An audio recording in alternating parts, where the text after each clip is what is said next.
Nah, kalau Anda sudah mencoba 2 tips tadi tapi belum bisa sembuh juga, mungkin Anda bisa mencoba pengobatan alternatif yang satu ini. Namanya hipnoterapi.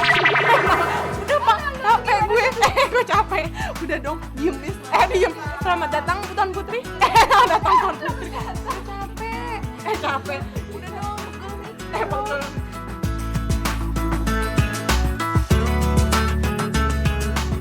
Latah sempat menjadi tren di kalangan masyarakat.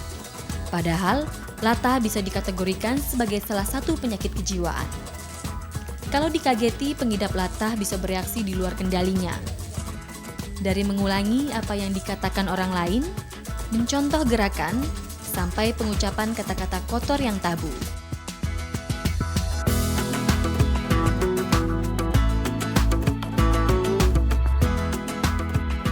Kalau dari sisi hipnosis itu antara gerbang antara alam sadar dengan alam bawah sadar itu selalu terbuka. Akibatnya apapun yang diperintahkan orang dia akan mengulangkan.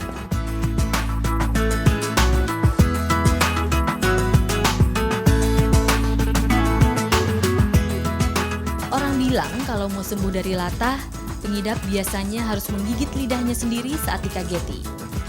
Atau menutup mata supaya tidak mengikuti gerakan orang-orang sekitar yang mengganggunya. Nah, kalau Anda sudah mencoba 2 tips tadi tapi belum bisa sembuh juga, mungkin Anda bisa mencoba pengobatan alternatif yang satu ini. Namanya hipnoterapi.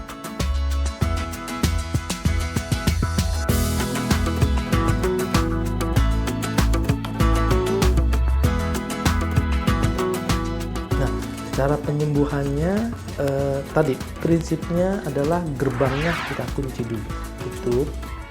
Jadi dia kan kalau kita setiap menerima informasi itu lewat gerbang sadar, sebelum masuk ke alam bawah sadar kita ada gerbangnya. Nah gerbangnya ini ditutup, jadi dia bisa menyaring informasi. Nisa sudah 5 tahun ini mengidap latah. Setiap kaget, Nisa latah dan mengucapkan kata-kata yang tidak sopan. Hal ini tentu saja membuat Nisa malu dan mengganggu konsentrasi pekerjaannya. Maka ia pun mencoba terapi hipnotis ini.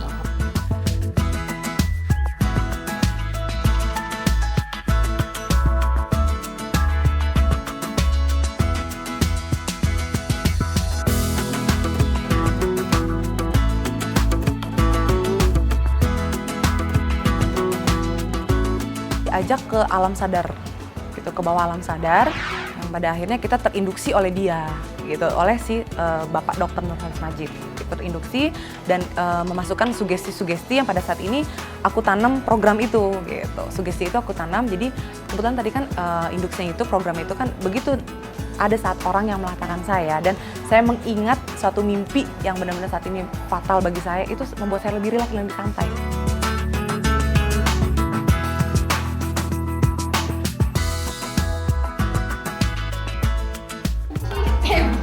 Salah satu teori pengobatan lain secara psikiatri adalah dengan terapi perilaku, yaitu mengkondisikan bagaimana pasien membiasakan diri dalam suasana lebih rileks. Kalau sudah mampu mengontrol dirinya, saatnya masuk ke pengobatan tahap selanjutnya.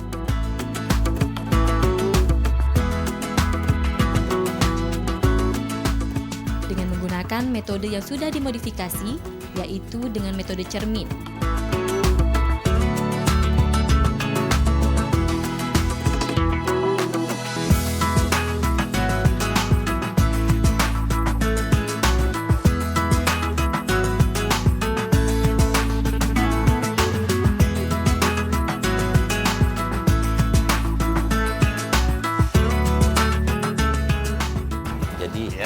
Misalnya pasien mudah terkejut oleh suatu bayangan, ya, maka kita akan latih pasien ini untuk melihat bayangannya sendiri, yaitu yang terpantul dari cermin. Nah, cermin sedikit demi sedikit dipaparkan, pasien akan melihat. Ya. Demikian seterusnya berulang-ulang dan makin lama makin cepat. Dan diharapkan pasien menjadi lebih terbiasa terhadap paparan bayangan yang biasanya membuat dia itu terkejut.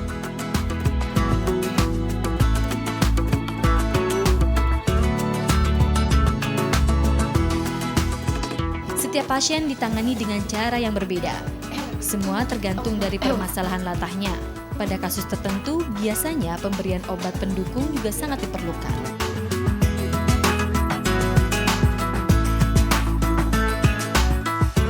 Pertama, dengan pemberian obat-obat psikotropika, terutama adalah untuk pasien latah yang sudah menunjukkan tingkat kecemasan atau ketegangan yang tinggi, ya, kita bisa berikan obat anti cemas. Mungkin saja pasien latah itu menjadi malu, minder, ya, lalu sedih, putus asa mengenai mengapa kok saya penyakitnya demikian tidak sembuh-sembuh, ya, kita bisa berikan obat antidepresi.